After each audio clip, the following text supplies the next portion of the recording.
On va écouter Vladimir Poutine, Grégory, pardonnez-moi. On y reviendra, bien sûr.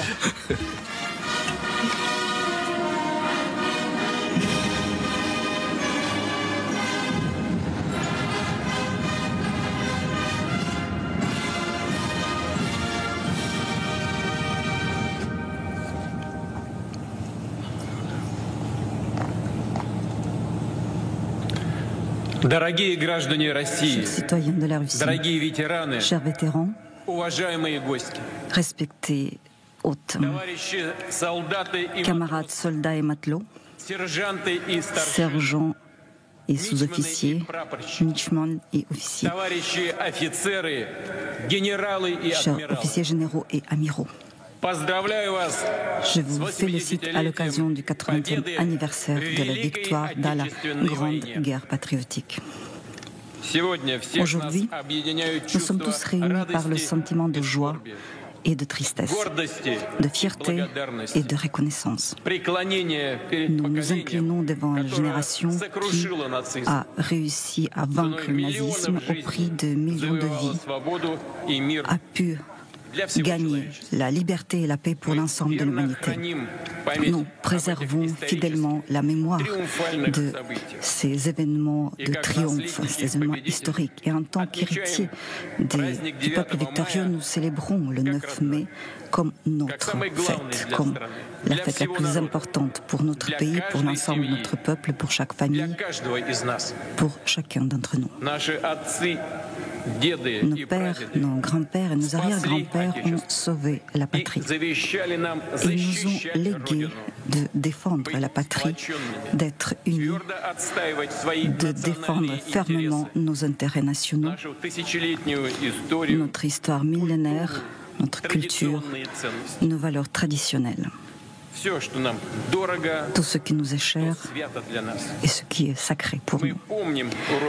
Nous n'oublions pas les leçons de la Seconde Guerre mondiale et nous n'accepterons jamais de dénaturer ces événements, les tentatives de justifier les bourreaux et de calomnier les véritables héros. Notre devoir est de défendre l'honneur des combattants de l'armée rouge, le grand exploit des représentants de différentes nationalités qui resteront toujours dans l'histoire mondiale en tant que soldats russes. La Russie a été et restera le barrage contre le nazisme, la russophobie, l'antisémitisme et combattra ce que font les défenseurs de ces idées destructrices. La vérité et la justice est de notre côté. L'ensemble du pays, la société, le peuple soutiennent ceux qui participent à l'opération militaire spéciale. Nous sommes fiers de leur courage et de leur résolution, de la force de leur esprit qui nous a toujours apporté la victoire. Chers amis, l'Union soviétique a pris sur lui les coups les plus féroces de l'ennemi. Des millions de personnes qui n'ont connu que le travail pacifique ont pris les armes et ont combattu jusqu'à mort sur toutes les positions. Ils ont déterminé l'issue de l'ensemble de la Seconde Guerre mondiale, les victoires indiscutables dans les plus grandes batailles à Moscou et à Stalingrad, à Koursk et à Dnipro. Le courage de défenseurs de Bélarus, qui étaient les premiers à affronter l'ennemi, le courage de défenseurs de la forteresse de Brest, de Moghilov, d'Odessa et de Sébastopol, de Mourmansk, Tula, Smolensk, le courage des habitants de Leningrad, ceux qui ont combattu au front dans les détachements des partisans partisans et tous ceux qui ont évacué les usines, qui ont travaillé dans l'arrière-front sans préserver leurs forces. Les plans des nazis d'occuper l'Union soviétique ont été brisés par le courage du peuple qui était massif. Toutes les républiques ont porté la charge commune lourde. L'apport des habitants de l'Asie centrale et du Caucase était héroïque. Le front recevait de leur part les trains, tout ce qu'ils était nécessaire. Des centaines de milliers d'évacués ont trouvé là-bas leur refuge. On a partagé avec eux la maison, le pain et la chaleur humaine. Nous respectons chaque vétéran. Nous nous inclinons devant la mémoire de tous ceux qui ont donné leur vie pour la victoire. Devant la mémoire des fils, des filles, des pères, des mères, des grands-pères et des arrière-grands-pères, des maris, des femmes, des frères et des sœurs, des proches et des amis. Nous inclinons nos têtes devant nos camarades de combat qui sont tombés dans le combat juste pour la Russie. Une minute de silence.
Chers amis,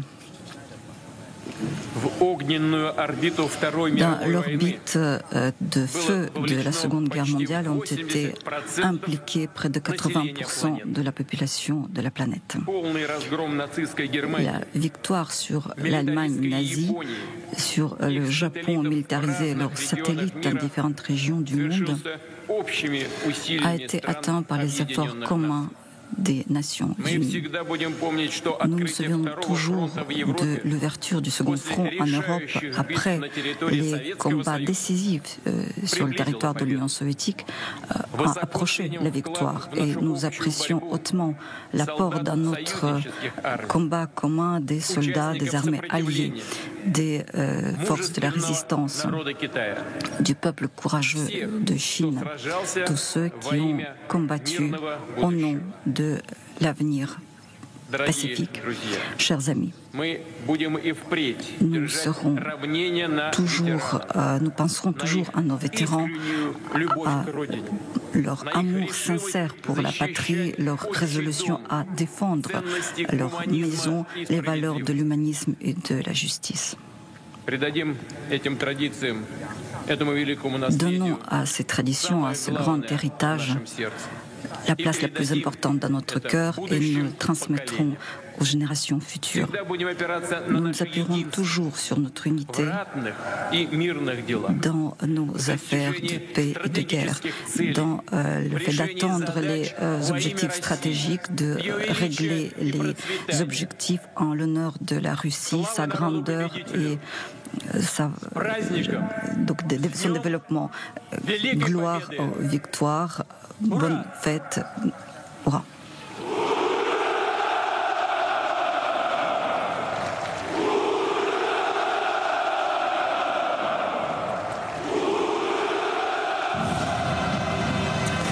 Voilà. Vladimir Poutine, ce discours sur la place rouge, la Russie a été, restera un barrage contre le nazisme, l'antisémitisme, la russophobie. La vérité est de notre côté. C'est l'essentiel du message de Vladimir Poutine. Mais l'analyse de texte peut être avec vous pour commencer, Vera Grantseva. Je rappelle que vous êtes politologue spécialiste de la Russie.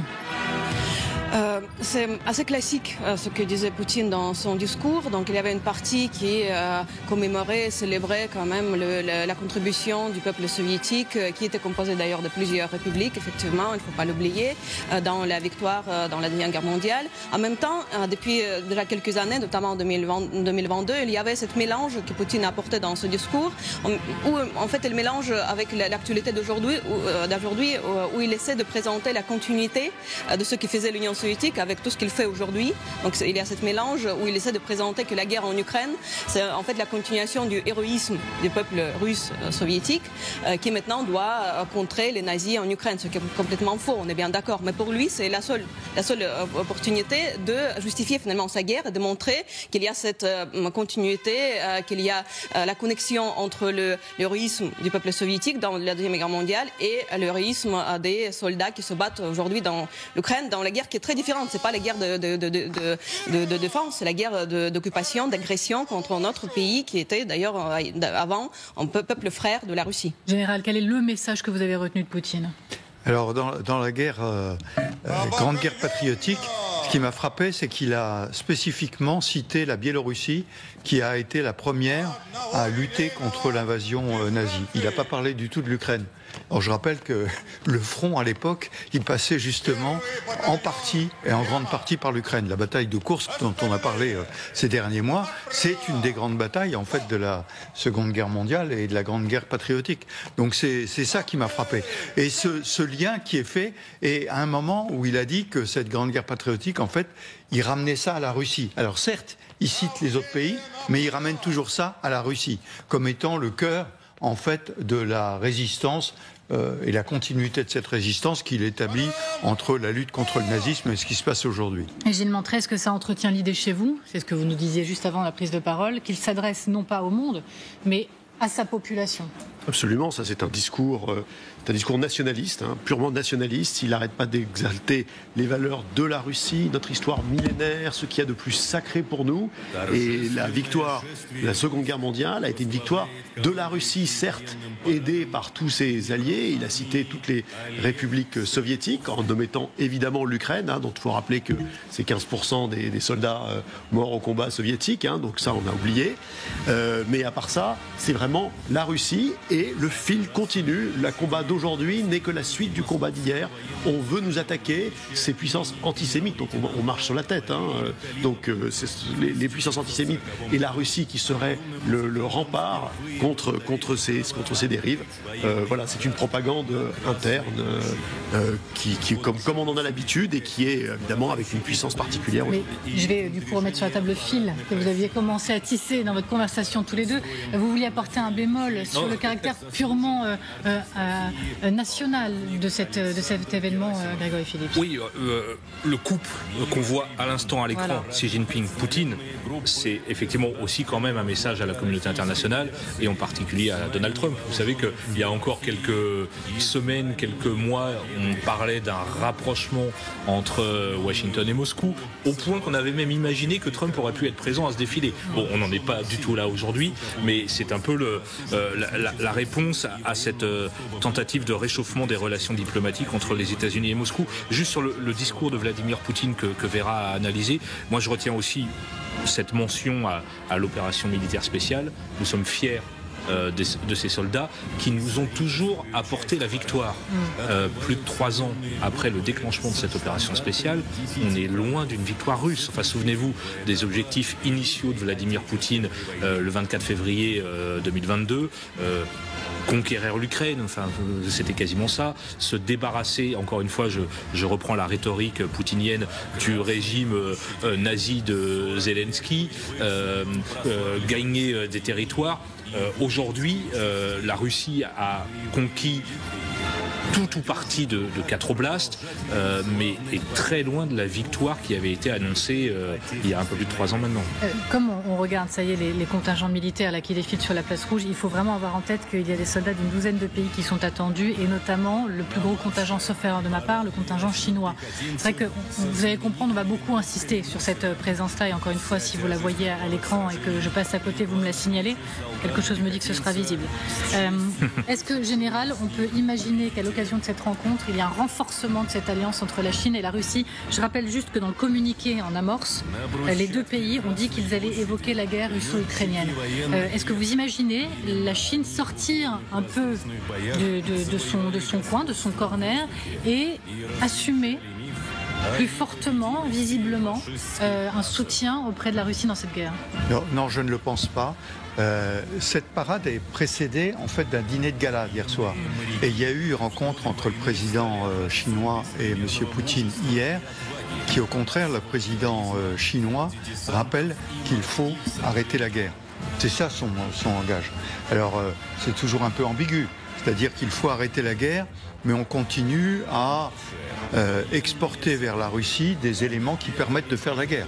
En particulier des éléments, des sous-ensembles, des drones dont l'usage est dual, ce qui permet de dire qu'on n'exporte pas de matériel de guerre, etc.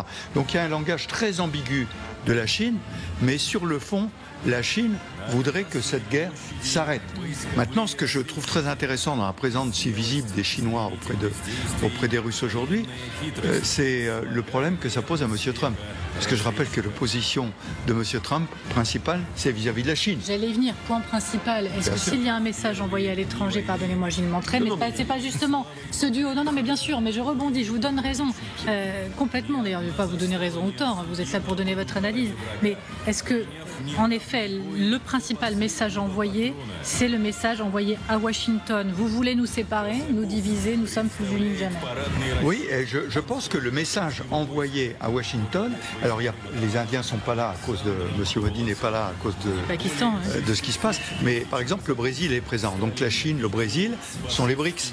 Et ça, c'est l'opposition au système américain dans le monde. Et donc je pense que ça, c'est une façon de montrer bien au-delà de la guerre en Ukraine, en fait. C'est l'opposition qui existe entre un Sud global, pardonnez-moi, j'ai vu quelques représentants africains, le Brésil, la Chine, et c'est depuis le début, souvenons-nous du discours de 2007 à Munich, du président Poutine, qui était: nous lutterons contre l'unilatéralisme américain. Et qui est-ce qui lutte contre l'unilatéralisme américain? Ce sont les BRICS. Donc ça dépasse largement la guerre en Ukraine actuellement. Et donc cette histoire, c'est aujourd'hui, on va montrer qu'un nouvel ordre est possible. C'est un peu ce qui... Et je pense que c'est ce qui va gêner beaucoup M. Trump en particulier. Oui, alors justement, Gilles Montreuil, à quel point ça peut gêner M. Trump? Est-ce qu'il y a même un message de rupture, mais presque envoyé par Poutine? On parlait de Xi Jinping juste après, mais est-ce que Poutine est en train de dire: en fait, non, ça ne va pas se passer comme tu l'imaginais, Donald Trump? Non, mais le message, effectivement, est très clairement envoyé d'une forme d'unité, d'une coalition anti-occidentale, qui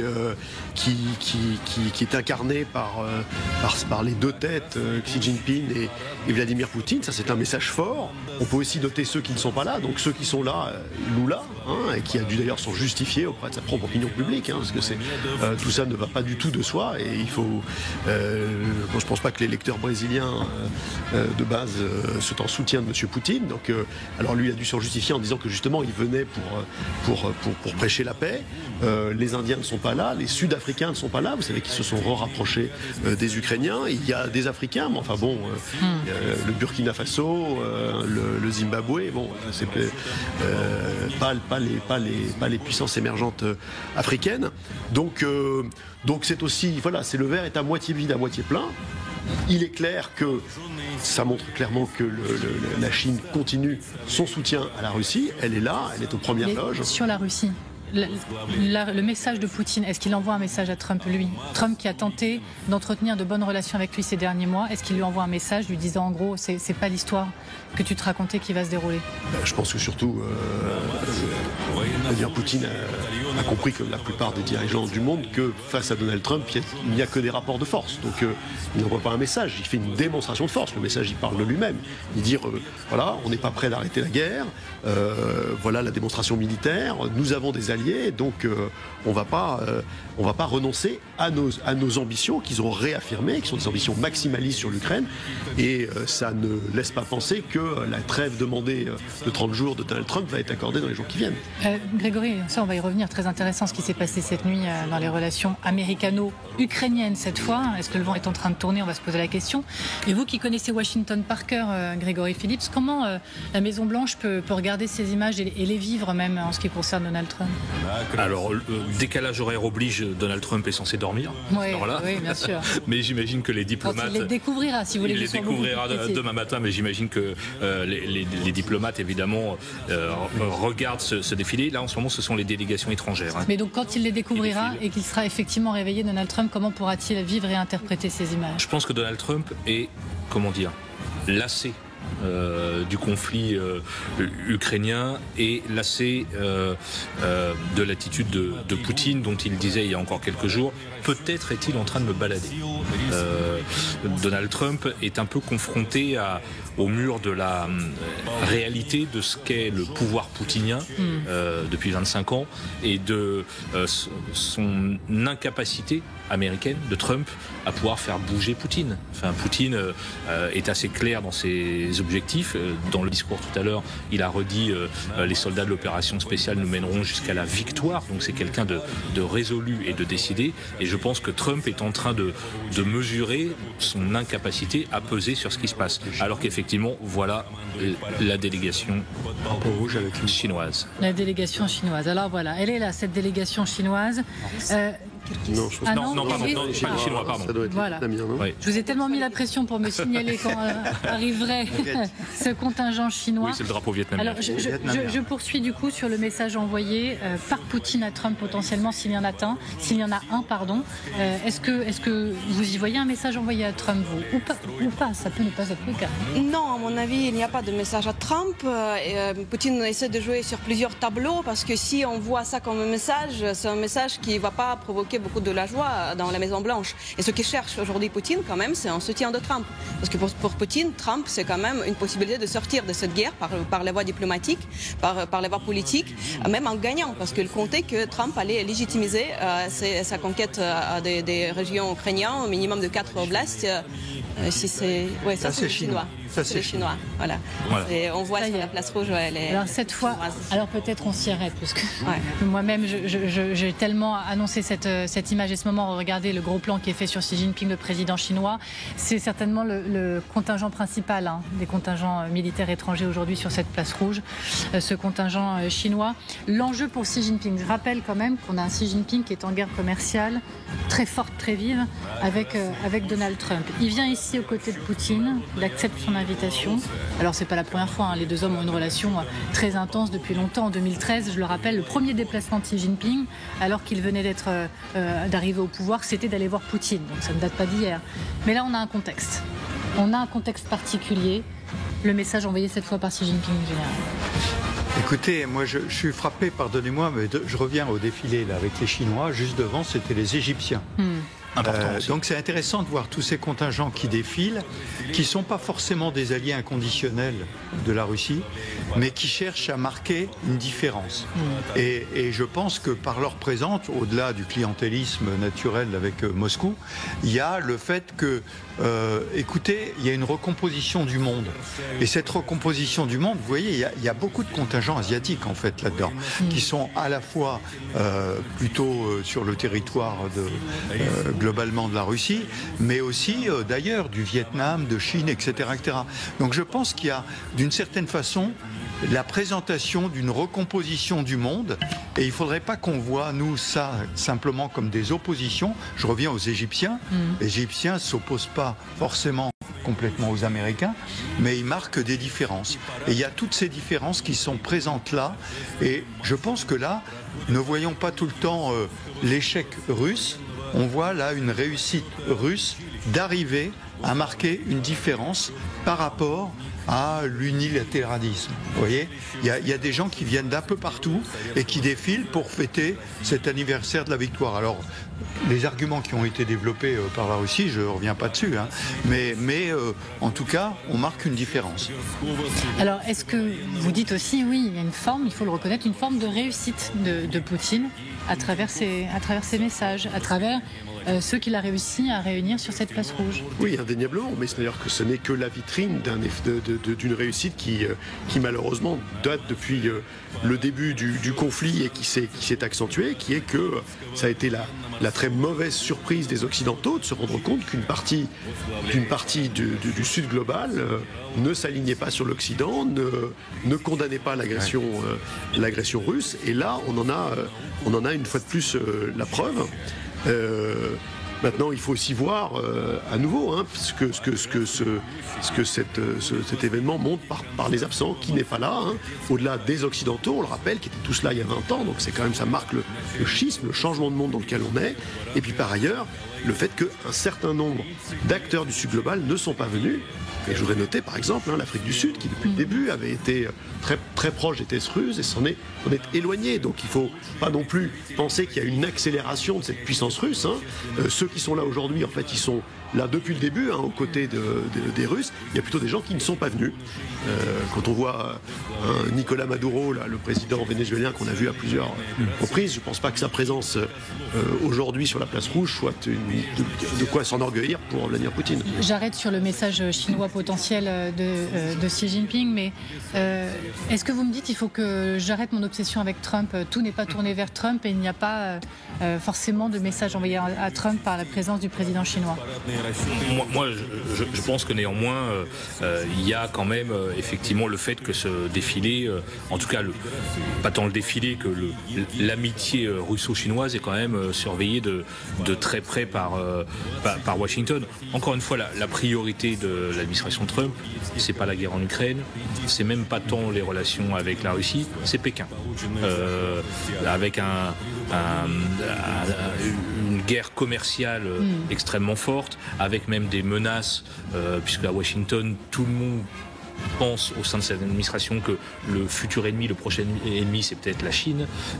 C'est ça l'obsession de Trump depuis le début. Ça l'était pendant le premier mandat, ça l'est encore aujourd'hui. Et paradoxalement, c'est pour ça que il regarde évidemment la présence de Xi Jinping pendant 4 jours à Moscou avec attention, parce que toute leur attention est portée sur le rôle de Pékin dans cette nouvelle mondialisation. Alors, j'ai envie de vous dire, pendant ce temps-là, Trump est-il en train de basculer en faveur de l'Ukraine?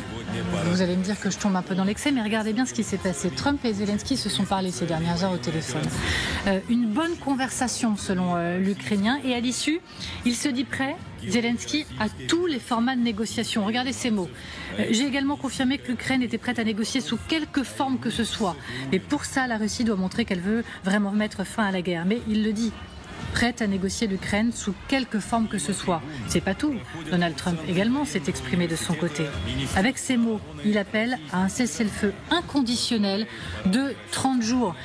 Est-ce que, puisque ce sont les mots de Volodymyr Zelensky qui parlent de nouveaux chapitres en faveur de l'Ukraine, est-ce qu'il y a un nouveau chapitre en faveur de l'Ukraine qui est en train de s'écrire alors qu'on est en plein défilé sur la place rouge? Écoutez, je crois que progressivement, on en vient, souvenons-nous, du processus de négociation. D'abord, il y a eu une proposition ukraino-américaine de 30 jours. Puis, ça a disparu et on a parlé d'un cessez-le-feu en mer Noire qui n'a jamais eu lieu et dont on ne voyait pas très bien l'intérêt compte tenu de la position russe en mer Noire. Et petit à petit, on en revient à ces fameux 30 jours. C'est-à-dire, on revient à la proposition ukrainienne, en fait.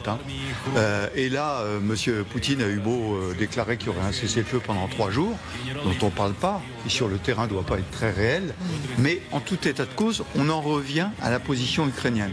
Et donc, je pense que, comme tout à l'heure, il était cité le président Trump qui disait « j'ai l'impression qu'on me balade », je crois qu'il y a une usure américaine sur la rigidité russe. Et que d'une certaine façon, après avoir tenté de pousser, il y a eu la fermeté ukrainienne avec les Européens, il faut le souligner, qui a marqué un bloc. Et du coup, entre le bloc ukraino-européen et le bloc russe, ou le mur russe plus exactement, M. Trump est en train probablement de bouger un peu le curseur vers la position européenne et ukrainienne. Je rajoute encore une petite couche à cette interrogation de savoir s'il y a un basculement de Trump vers l'Ukraine. Écoutez bien ce qu'a dit J.D. Vance, le vice-président américain, lorsqu'il déclare que la Russie en demande trop en ce moment pour mettre fin à la guerre. Regardez. Je ne dirais pas que les Russes ne sont pas intéressés par une résolution de ce problème. Ce que je dirais, c'est qu'à l'heure actuelle, les Russes demandent un certain nombre d'exigences, un certain nombre de concessions pour mettre fin au conflit. Nous pensons qu'ils en demandent trop. Et puis évidemment, les Ukrainiens comptent beaucoup. Ils sont l'autre côté, ils sont l'autre partie, au moins au conflit direct. Et nous devons nous demander de quoi les Ukrainiens ont-ils besoin pour mener à bien ce conflit. Quelque chose est en train de se passer ? Quel contraste entre le J.D. Vance du 28 février qui, dans le bureau ovale, atomisait Zelensky, pardonnez-moi pour cette expression un peu malheureuse, mais et celui qui dit aujourd'hui, maintenant ce sont les Russes qui demandent trop. Il y a quand même eu un changement de ligne assez spectaculaire, avec derrière tout ça, au fond, la menace aussi des Américains de se retirer de ce problème. Enfin, Vance a répété à plusieurs reprises, si on n'arrive pas à résoudre ce problème, goodbye, on arrête. On ne s'implique plus dans les négociations, on ne s'implique plus peut-être même sur le terrain avec, par exemple, le renseignement américain. Il y a quand même cette épée de Damoclès qui pèse cette fois-ci plus au-dessus de Kiev, d'un retrait total, d'un désengagement des États-Unis. Mais l'évolution du discours entre la fin février, vous n'avez pas les cartes en main, monsieur Zelensky, vous jouez avec la Troisième Guerre mondiale, et là de dire non, c'est les Russes qui demandent trop, il y a eu quand même un virage à 180 degrés. Oui, Gilles Montreuil. C'est une victoire de Zelensky. C'est lui, souvenons-nous, qui le premier a mentionné à Donald Trump la possibilité d'un accord sur les minerais. Ensuite, il a tenu tête à Donald Trump et à J.D. Vance qui avaient pris cette idée de l'accord mais en avaient fait quelque chose d'expropriatoire. Et finalement, ils sont arrivés à la négociation d'un accord. Donc honnêtement, en fait, on ne sait pas très bien s'il est bon ou mauvais pour l'Ukraine, parce qu'il est beaucoup trop général. On verra dans le détail ensuite de la discussion, mais qui aujourd'hui marque clairement une victoire pour l'Ukraine, parce que les États-Unis se sont engagés économiquement sur l'avenir et la construction de l'Ukraine. Le contraste, on est en train de commenter un défilé où Poutine voudrait que ce qu'on retienne, c'est une victoire russe, c'est la victoire russe, mais Zelensky a réussi à s'immiscer dans tout ça par plein de moyens différents, et de telle manière qu'on arrive à commenter surtout une victoire de Zelensky diplomatique peut-être ces dernières heures. Oui, absolument. Et ça, c'est de là que, pour tous ceux qui avaient critiqué Zelensky, l'ancien comique, l'acteur au pouvoir, il fait preuve à la fois d'un courage, d'un héroïsme militaire, ça on l'a vu, mais d'une habileté diplomatique, malgré des heurts, des hésitations, qui fait qu'aujourd'hui, l'Ukraine est dans une bien meilleure posture qu'effectivement au moment de l'arrivée au pouvoir de Donald Trump. Grâce sans doute, aussi à l'intervention des Européens, qui finalement ont quand même réussi à retourner un peu cette situation. On sait qu'il y a eu beaucoup de travail dans l'ombre de la part d'Emmanuel Macron, de Keir Starmer et des Européens les plus engagés dans ce dossier. Et Zelensky, effectivement, depuis la fin février, a bien joué le coup, très bien joué le coup sur le plan diplomatique. Mais il faut dire aussi qu'il y a eu un travail de sape, j'ai envie de dire, des Européens engagés dans ce dossier. Et Trump qui a cité les Européens dans sa communication cette nuit, il a parlé des garanties, pas ce mot-là précisément, mais il a parlé de l'importance de de la présence des Européens pour la suite. Est-ce que Zelensky réussit quelque chose? Est-ce que quelque chose vient de se passer? Et est-ce qu'une rupture est en train de s'opérer, encore une fois, entre Trump et Poutine à travers ça? Avec Trump, soyons un tout petit peu prudents parce qu'on sait que ça change tous les jours. Donc il faut peut-être attendre 2-3 fois qu'il répète la même chose. D'ailleurs, on sait que ses assistants, ils exécutent les ordres qu'à la deuxième fois, quand ils le répètent 2 fois. Parce que sinon, ils ne savent pas s'il va changer son opinion ou non. Donc attendons un tout petit peu, mais la tendance est là. Ça c'est sûr. Et bien évidemment, effectivement, je suis tout à fait d'accord que Zelensky a fait preuve d'une habileté, aussi d'une attitude assez humble, je trouve, et patient. Il a pu travailler de points quand même qui étaient très bas. Nous nous rappelons tous ces images horribles de la Maison Blanche le 28 février. Et depuis, il a fait tout un trajet pour finalement mettre Trump de son côté et de signer avec lui l'accord des minerais qui était, d'ailleurs, c'était plutôt un accord d'investissement qui était bien pour 2 côtés, pour l'Ukraine et pour les États-Unis. Je retrouve les mots. Je resterai déterminé à garantir la paix entre la Russie et l'Ukraine, a dit Trump, avec les Européens. Et il parle de paix durable. Voilà pour les mots. Je voudrais qu'on parte sur le terrain pour vous retrouver, Claire Cambier. Bonjour à vous. Vous êtes sur le terrain à Kramatorsk avec Vincent Wartner. Pardonnez-moi de vous avoir fait patienter. Il y a bien sûr la force de l'image aussi en direct. Nous sommes au cœur de 3 jours de cessez-le-feu ordonné par Poutine pour tenter de sanctuariser son rendez-vous, son défilé. Pas de bombardement sur les villes, pas de combat sur le front, mais dans la réalité, dans les faits, qu'en est-il, Claire? L'action a coupé, donc du coup j'ai du mal à vous entendre. Est-ce que vous pourriez répéter la question? Alors Claire, je vous demandais si vous constatez que le cessez-le-feu est respecté sur le terrain. Alors pas du tout, hein. On y a cru un instant, hein. Il est vrai que la première nuit a été calme. À partir de minuit, on est parti tourner dans les environs de Pokrovsk.